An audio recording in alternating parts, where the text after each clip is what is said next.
Bonsoir mes chers élèves, bonsoir à tous. Bienvenue dans cette nouvelle séance vidéo. Dans cette vidéo, on va présenter un cours qui entre dans le cadre des cours de physique. C'est le courant électrique continu. Ce cours, bien sûr, est destiné aux élèves de tronc commun sciences. Avant de parler et de discuter le courant électrique, il faut savoir les deux types d'électricité. C'est pour cela qu'on fait une petite expérience.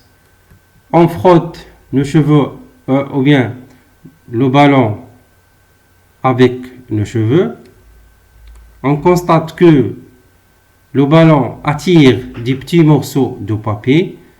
Donc, il s'agit d'un phénomène de l'électrisation par frottement. Comment expliquer ça, bien sûr? On schématise la matière de ballon et de cheveux comme suit. On sait que la matière étant initialement neutre, c'est-à-dire le nombre de charges de noyaux positifs égale le nombre de charges négatives des électrons.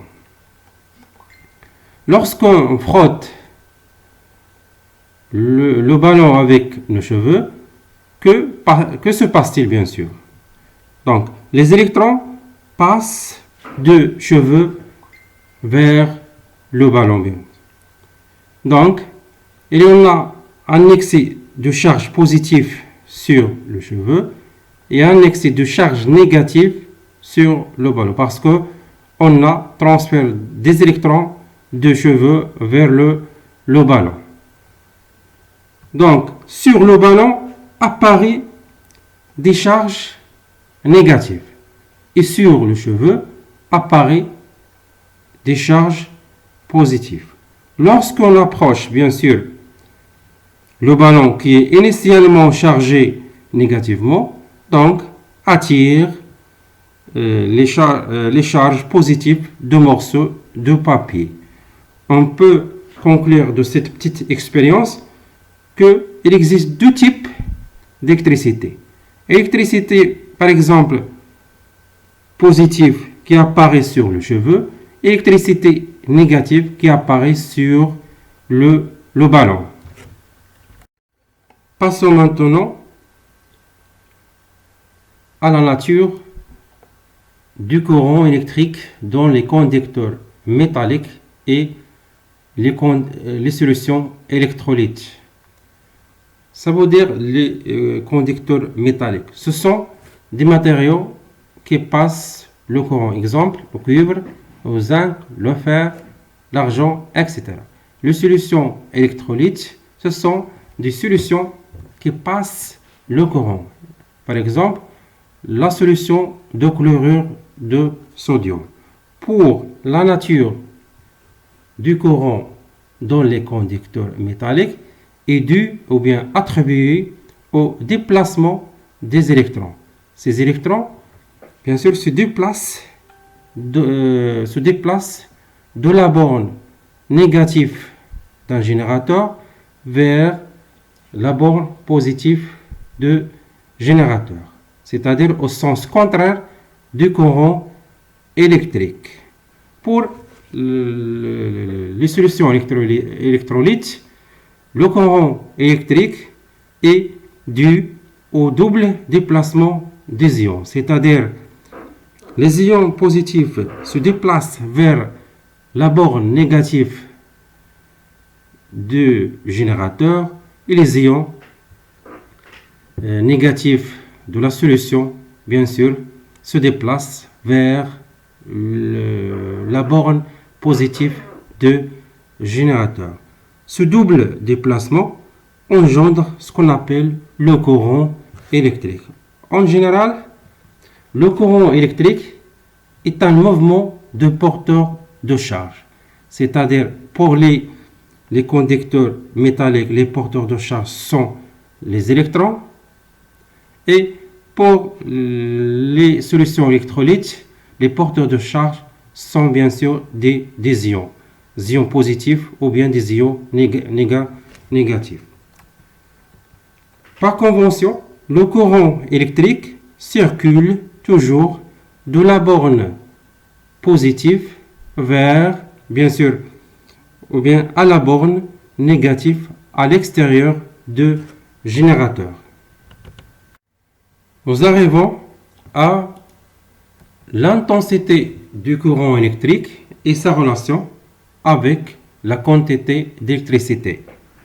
Nous commençons par la quantité d'électricité qu'on note grand Q.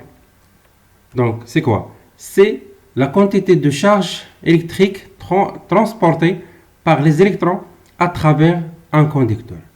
Nous avons vu que le courant électrique pour les conducteurs est dû au déplacement des électrons, bien sûr. Chaque électron porte une charge négative. Donc, si on a un électron traverse un conducteur, alors, bien sûr, la charge totale de ces électrons est moins N grand N fois E. Et puisque la quantité d'électricité, bien sûr, c'est une grandeur positive, alors la quantité d'électricité Q est égale N fois E. Avec Q, c'est la quantité d'électricité transportée en coulomb. Coulomb, c'est l'unité internationale de la quantité d'électricité. N, c'est le nombre des électrons, bien sûr, qui traversent le conducteur. E, c'est la charge élémentaire égale 1,6 10 à la puissance 19 coulombs. Rappelons que l'unité coulomb est relative, bien sûr, Coulomb, physicien, ingénieur français. Passons maintenant à l'intensité du courant électrique qu'on note bien sûr grand T. Bien sûr, c'est la quantité d'électricité qui traverse chaque section d'un conducteur pendant l'unité de temps. Mathématiquement, le courant électrique ou bien l'intensité du courant électrique est égale, c'est la quantité bien sûr d'électricité divisée sur delta T sur la durée de passage ou bien de déplacement des électrons. Avec E sur le courant électrique en ampères, Q c'est la quantité d'électricité transportée en coulomb, delta T c'est la durée de déplacement ou bien de passage en secondes. Rappelons que l'unité, bien sûr, ampère relative E, ampère, c'est un physicien, mathématicien et chimiste français aussi, bien sûr. Donc, pour la quantité d'électricité, on peut utiliser une autre unité, c'est surtout pour les batteries et les accumulateurs, avec 1 ampère heure est égal 3600 coulombs. Si on fait une analogie avec l'écoulement de l'eau dans les canalisations, on peut considérer que, ou bien conclure que l'intensité de courant électrique, c'est bien sûr le débit des électrons qui traversent une section d'un conducteur pendant une unité de temps, bien sûr. Pour mesurer l'intensité du courant électrique, on utilise deux classes ou bien deux types d'ampèremètres. Ampèremètre à aiguille et ampèremètre à affichage ou bien multimètre. Donc, l'ampèremètre affiché ou bien le multimètre donne la valeur directement sur l'écran. Par exemple ici, l'intensité de courant I est égale presque 4,5 ampères, bien sûr. Pour l'ampèremètre à aiguille, pour savoir l'intensité de courant électrique, il faut appliquer la relation I est égale C fois N sur N0. Avec ici l'intensité de courant électrique, c'est le calibre, et c'est par exemple le calibre utilisé, c'est 2 ampères. N, c'est le nombre de divisions indiquées par l'aiguille de l'ampère-mètre pour ici, par exemple, n est égal à 35 division sur n0, c'est le nombre de divisions de cadran. Ici, on a n0, c'est 100 divisions par exemple. Donc, on fait un exemple. Calculons, bien sûr, le courant indiqué par, bien sûr, ce ampère-mètre. Donc, on applique la relation I est égal à C fois 1 sur N0. Avec C sur le calibre, choisi c'est 2 ampères. Rappelez que pour choisir le calibre, bien sûr, il faut commencer par commencer par le plus grand calibre jusqu'à obtenir, bien sûr, le maximum de division. C'est le calibre convenable. Donc, I est égal à C fois 1 sur N0. Le calibre C ici, c'est 2 ampères. N, c'est le nombre de divisions indiqué par l'aiguille, c'est 35. N0, c'est, bien sûr, c'est 100. Donc, I est égal à 0,75 ampères. Ici, pour le submultiple d'ampère-mètre, c'est l'unité internationale de courant, l'intensité de courant électrique, c'est ampère. Et il existe bien sûr des submultiples avec, par exemple, 1 mA est égal à 10-3 ampères, 1 microampère est égal à 10-6 ampères, 1 nanoampère est égal à 10-9 ampères. Maintenant, on va voir les propriétés du courant électrique continu, bien sûr, en deux montages, ou bien en deux types de montage. Montage en série et montage en dérivation, c'est-à-dire en parallèle. Nous commençons par montage en série. Donc, dans un montage série, l'intensité du courant circulant est identique en tous points du circuit. C'est-à-dire que l'intensité ou bien l'intensité indiquée par l'ampère-mètre A1, CE1, est égale à l'intensité de courant indiquée par l'ampère-mètre A2, CE2, est égale à l'intensité de courant indiquée par l'ampère-mètre A3 et E3. C'est-à-dire on trouve que E1 est égal à E2 est égal à E3. Pour le montage en dérivation, on trouve bien sûr la somme des intensités de courant entrant par un nœud est égale à la somme des intensités de courant sur temps. Bien sûr, ce loi appelée loi des nœuds. Ça veut dire un nœud est l'intersection au moins de trois fils. Par exemple, ici, c'est un nœud. Pourquoi parce qu'on a l'intersection de trois fils. Le premier fil, deuxième fil, le troisième fil. Ici, c'est un nœud. Pourquoi?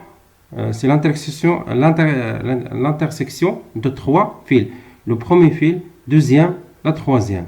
Donc, si on applique la loi des nœuds ici, on trouve que la somme des intensités de courant entrant, c'est juste E1 égale la somme des intensités qui sortent de l'anneau. On a bien sûr E3 et E2 sont des courants qui sortent de l'anneau. Donc on trouve c'est E1 est égal à E2 plus E3. Pour bien comprendre la loi des nœuds, on fait un petit exercice d'application. Calculer E3, la valeur de l'intensité du courant qui circule dans le conducteur AB dans le cas suivant. Donc, ici, bien sûr, on applique la loi des nœuds. Pourquoi? Parce qu'on a, bien sûr, un nœud ici. Donc, qu'est-ce qu'il dit la loi des nœuds? Il dit la somme du courant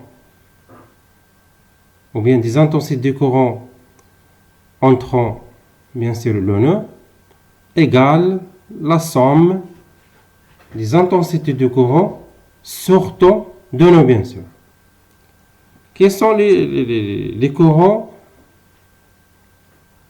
entrant le nœud? CE1 et étroit. Quels sont les courants qui sortent de nœud? C'est juste U2. Donc, la loi de nœud, ici, c'est la somme des intensité de courant entre C11 plus E3 égale la somme des intensités de courant sur temps, c'est E2. Donc, on cherche quoi? On cherche E3. E3, c'est la différence entre E2 et E1. Application numérique. E3 est égal à 3,2 ampères moins 1,2 ampères est égal à 2 ampères. Et voilà la fin de ce cours. Et à la prochaine séance pour examiner une série d'exercices de ce cours. Et merci.